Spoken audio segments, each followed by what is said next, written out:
तो आज की क्लास में हम देखेंगे कॉन्स्टिट्यूशन ऑफ इंडिया के अंतर्गत का पार्ट 5।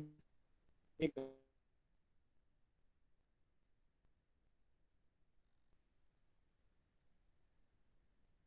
अभी तक हम लोगों ने क्या क्या देखा है इसके पहले कि संसद का गठन कैसे होगा, उसके उसके अधिकारी कौन होंगे, उनका कार्यों का संचालन कैसे होगा, उनके सदस्यों की निर्हताओं के बारे में। ठीक है। फिर हमने देखा था 107 से लेकर 111 तक में विधायी प्रक्रिया के बारे में। फिर हमने देखा था 112 से लेकर 117 तक में क्या चीज के बारे में देखा था, वित्तीय के विषय में होता है, क्या उसकी प्रक्रिया होती है, इन सारी चीजों के बारे में। तो उसी में हम आगे जो आखिरी आपका इसका इस अध्याय का जो आखिरी भाग है उसकी चर्चा करेंगे, जो है आपका साधारण प्रक्रिया के संबंध में। इसको बोला जाता है आपका प्रोसीजर जनरली। ठीक है। इसका ये हो गया है संविधान के किस्से कहाँ से कहाँ, 118 से लेकर 122 तक में, जो आपको बताता है कि प्रक्रिया के नियम के बारे में, कि जो संसद की जो प्रक्रिया है उनके नियम क्या होंगे, कैसे बनेंगे। फिर जब संसद में वित्तीय कार्य संबंधी जो प्रक्रिया होगी उसका विधि द्वारा विनियम कौन करेगा, उसको संसद ही करेगी। फिर इसमें है 120 में कि संसद में प्रयोग की जाने वाली भाषा, कि जब हमने जो सारी जो प्रक्रिया जो चलती है, ठीक है, तो उसमें किसी न किसी प्रकार की भाषा का प्रयोग होगा। वो भाषा आपकी कौन सी हो सकती है, पहला तो आपका हिंदी होगा और दूसरा आपका इंग्लिश होगा। ठीक है। इसके अलावा और आपका क्या हो सकता है, थर्ड अदर लैंग्वेज भी हो सकते हैं जिसका प्रयोग किया जा सकता है, तो उसी के बारे में आपका जो दिया है। फिर है 121 बताता है संसद में चर्चा पर निर्बंधन। ठीक है। ये निर्बंधन लगाता है कि संसद की बातों पर चर्चा नहीं कर सकती, अर्थात क्या है, एक प्रकार का ये रोक है। किसके ऊपर? संसद के क्या है, संसद इन बातों पर क्या है, चर्चा नहीं कर सकती है। और उसके बाद 122 आपका है कि न्यायालय द्वारा कार्रवाई की जांच में क्या है, संसद की किसी चीज की चर्चा नहीं कर सकती, अर्थात वो किसकी रोक है उसको, वो हाई सुप्रीम कोर्ट और हाई कोर्ट की जो कार्रवाइयाँ होती है उनकी वो चर्चा के बारे में प्रकार सुप्रीम कोर्ट की जो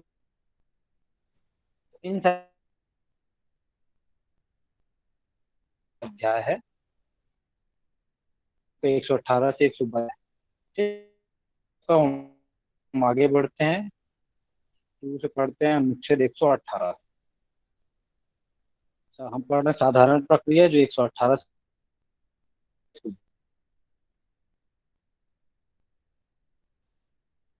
नियम बता रहा है कि जो ये क्या प्रक्रिया की जो संसद की जो प्रक्रिया है, ठीक है, उसकी क्या नियम या व्यवस्था होगी उसमें, उस बारे में ये बात करता है 118।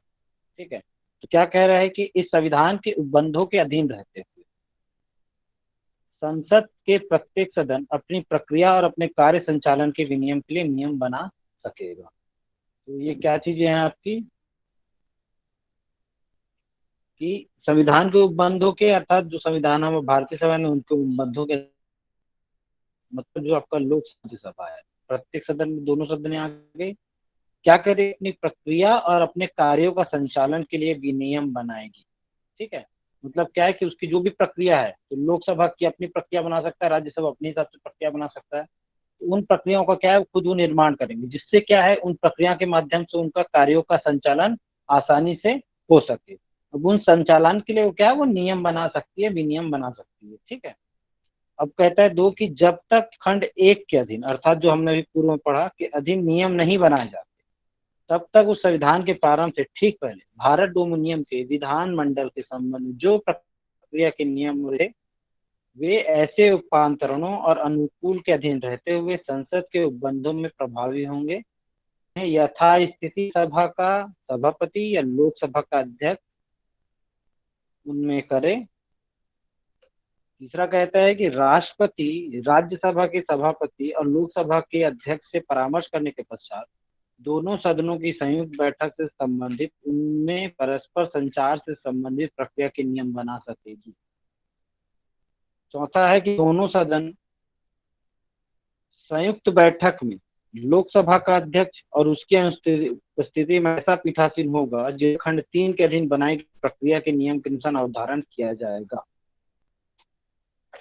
तो ये सारी बातें क्या है कि आपका जो आपका 118 है, इसको देखते हैं हम लोग पूरा कि देखिए, सदन संसद की बात की है।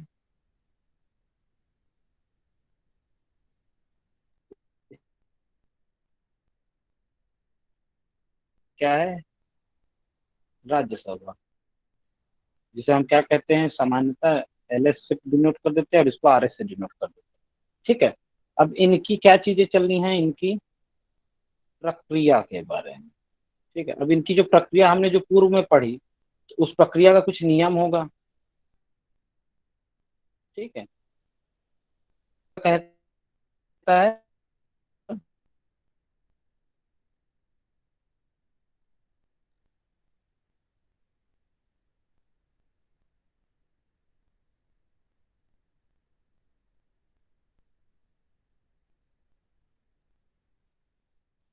ठीक है, तो ये जो नियम विनियम है इसको कौन बनाएगी? आपकी संसद ही बनाएगी। किसके लिए? लोकसभा राज्यसभा की जो प्रक्रिया निर्धारित है कि यदि ये जो सारी जो प्रक्रिया है, ठीक है, इसका जो इस पर जो ये नियम बनाने की जो पावर जो संसद को दी गई है, ठीक है, वो अगर उसको नहीं बनाती, ठीक है, अगर नहीं बनाती है, तब क्या होगा कि जो आपका जो चीजें यहाँ पे दी गई है कि खंड एक के अधीन नियम नहीं बनाए जाते हैं, तब इस संविधान के प्रारंभ से ठीक पहले, अर्थात कब ये संविधान प्रारंभ हुआ? 1949 में प्रारंभ हुआ। तो उसके ठीक पहले कौन सा? भारत डोमिनियन के विधानमंडल के संबंध में जो प्रक्रिया नियम और स्थायी आदेश प्रवृत्त थे।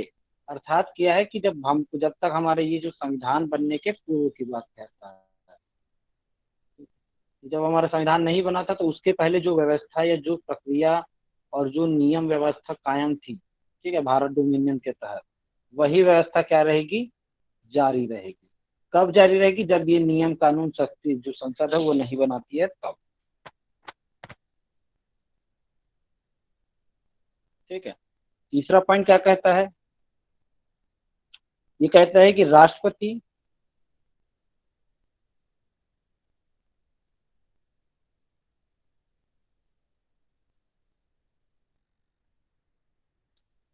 राज्यसभा के सभापति के द्वारा या चेयरमैन के द्वारा, ठीक है, तथा जो आपका लोकसभा है उसका कौन होता है? अध्यक्ष। ठीक है, इनसे क्या करेगा वो? परामर्श करेगा। ठीक है। और उस परामर्श के पश्चात क्या होगा उन चीजों में बदलाव, कि उस परामर्श के पश्चात दोनों सदनों की संयुक्त बैठक, तो यहाँ पे आपका क्या हो जाएगा? इन दोनों का संयुक्त बैठक होगा। ये संयुक्त बैठक क्यों होगा? प्रक्रिया के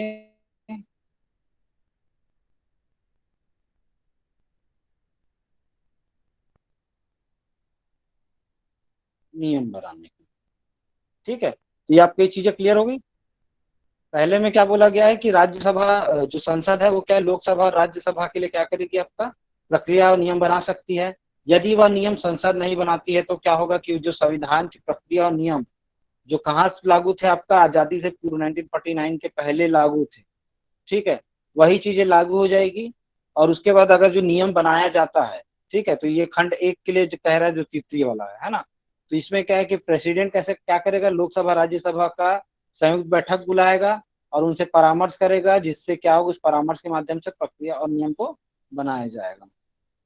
फिर आपका जो चौथा खंड है वो कहता है कि दोनों सदनों की संयुक्त बैठक में लोकसभा का अध्यक्ष या उनकी अनुपस्थिति में व्यक्ति पीठासीन होगा, जिसका खंड तीन के अधीन बनाई प्रक्रिया के नियम के अनुसार अवधारण किया जाएगा।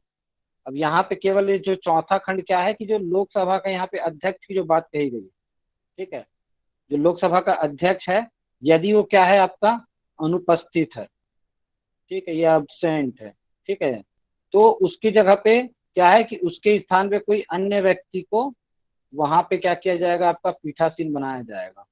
मतलब उसको वहां पे उसको संयुक्त बैठक में भाग लेने के लिए उसको पीठासीन बनाया जाएगा, और उसका जो कार्य होगा वो उसी की तरह होगा, मानो कि वो अध्यक्ष है।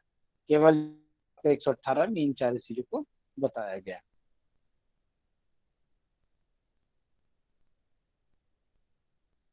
क्लियर है ये चीजें?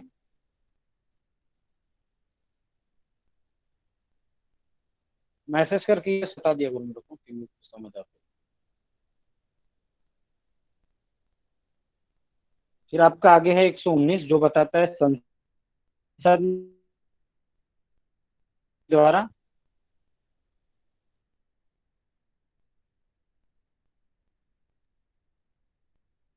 वित्तीय की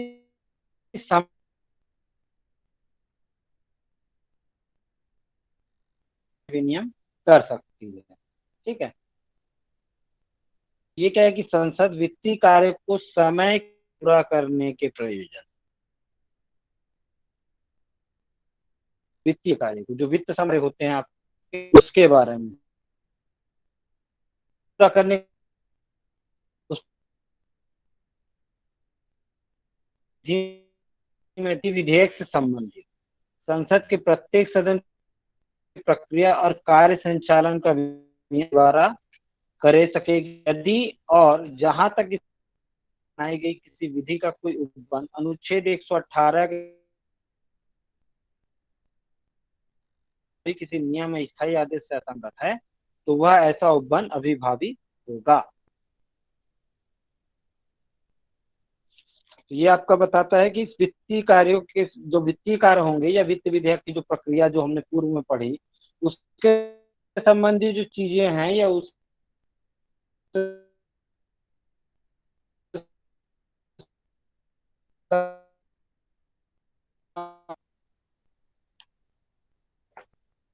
ठीक है।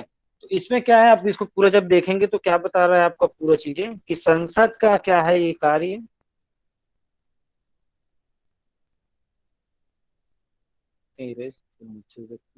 ठीक है कि संसद क्या है वित्तीय कार्यों को समय के भीतर पूरा करने के प्रयोजन कि जो भी वित्तीय कार्य है उसको क्या है कि समय के भीतर उसको क्या करना है पूरा करना है।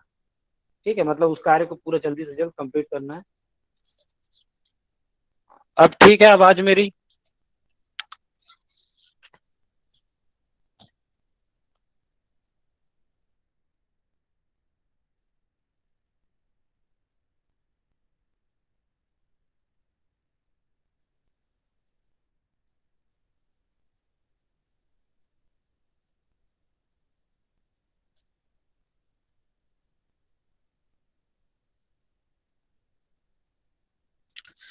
उत्तर परक पूरा करने के लिए किसी वित्तीय विषय संबंधित या भारत की संचित निधि से। ठीक है तो ये दो बातों बताता है कि एक कोई भी वित्तीय विषय होगा। ठीक है वित्त संबंधी विषय होगा पहला और दूसरा क्या होगा संचित निधि से जिसकी चर्चा हम पूर्व में की थी। तो इन सारी चीजों में क्या है कि धन का विनियोग करने के लिए। ठीक है अर्थात इसे धन निकालने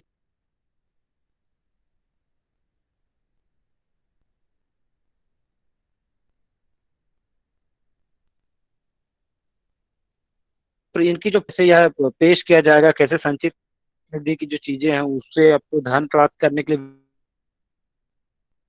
दोनों में क्या प्रोसेस होगा इन सारी जो प्रक्रिया या प्रोसीजर जिसको बोला जाता है।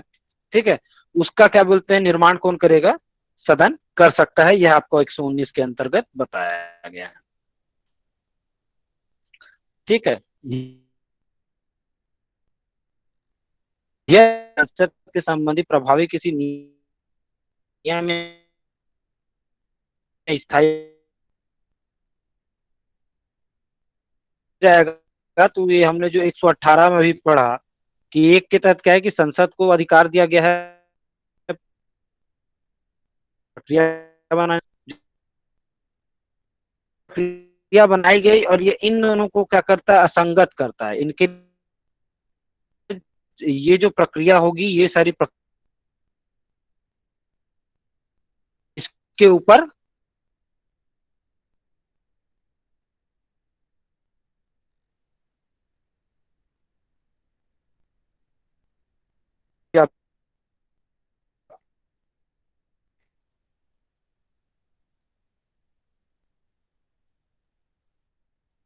चलो देखते हैं फिर से कुछ चीजें आवाज ऊपर नीचे हो सकती हैं।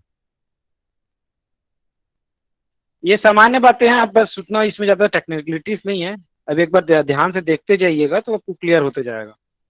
ठीक है। अब 120 में बताता है कि संसद में प्रयोग की जाने वाली भाषा के बारे में। ठीक है, तो हमारी जो राष्ट्रीय भाषा क्या है, राष्ट्र की भाषा वो है हिंदी। किंतु अधिकांश प्रांत में क्या है, लोग हिंदी नहीं जानते हैं। मतलब कि हमारी राजभाषा राष्ट्रभाषा क्या है, हिंदी तो है, लेकिन जो भारत का जो भारत देश है उसमें क्या है, जैसे ये साउथ एरिया में जाएंगे तो यहाँ पे आपका तमिल तेलुगु कन्नड़ा चलता है, जहाँ पे लोग हमारी भाषा नहीं समझते ठीक से। फिर वैसी तरह आप नॉर्थ जो है तो अंग्रेजी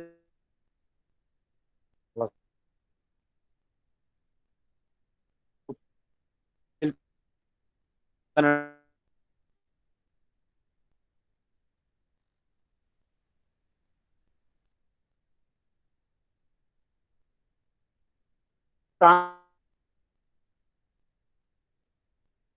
और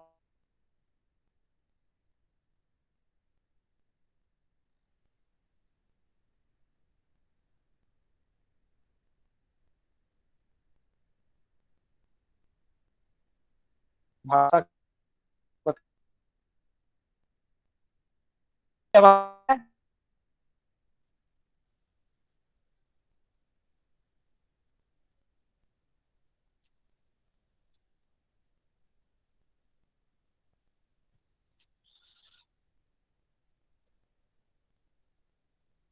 चलो थोड़ा सा एडजस्ट कर लो, अब क्या बोले जाए। ठीक है, तो ये जो आपका देखिए यहाँ पे जो भाग 17 है वो आपका किससे संबंधित है, भाग 17 जब आप पढ़ेंगे संविधान तो आपका राजभाषा से संबंधित है कि भारत की जो राजभाषा है वो क्या होगी, तो वो बताया गया है। हिंदी के संबंध में जो चीजें हैं वो उसमें बताई गई है। ठीक है, तो क्या बोल रहा है कि भाग 17 में किसी बात के होते हुए भी किंतु अनुच्छेद 348 के उपबंधों के अधीन रहते हुए संसद में कार्य हिंदी में या अंग्रेजी में किया जाएगा। ठीक है, तो ये क्या है आपका कि दो भागों यहाँ पे मान दी गई, एक तो हिंदी है आपका, एक तो इंग्लिश है। ठीक है, कि संसद का जो भी कार्य होगा वो तो हिंदी में होगा या इंग्लिश, लेकिन क्या है, परंतु जो आगे देखा गया है कि राज्यसभा का सभापति में कार्य करने व्यक्ति किसी का भी जो सदस्य हो,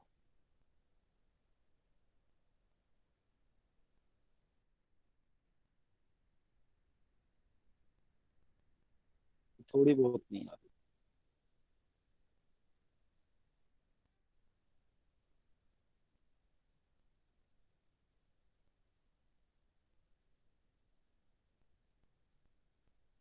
सरोज आवाज ठीक है अभी? कट कट यार, ये सब सुनाई ही नहीं दे रहा है कुछ भी।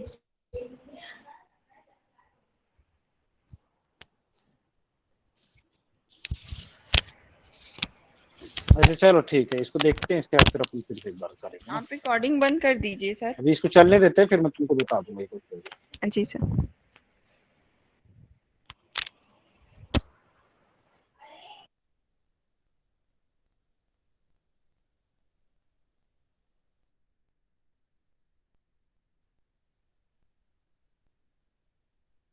ठीक है, देखिए क्या है कि आपका जो संसद की जो भाषा है ये आपका होगा, क्या होगा, इंग्लिश होगा।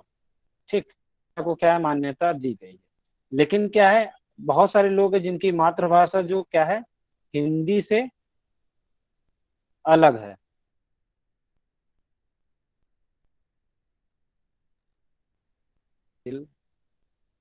तेलुगु, ठीक है, कन्नड़, तो इस प्रकार की जो अन्य जो भाषा है उन लोग बोलते हैं मराठी।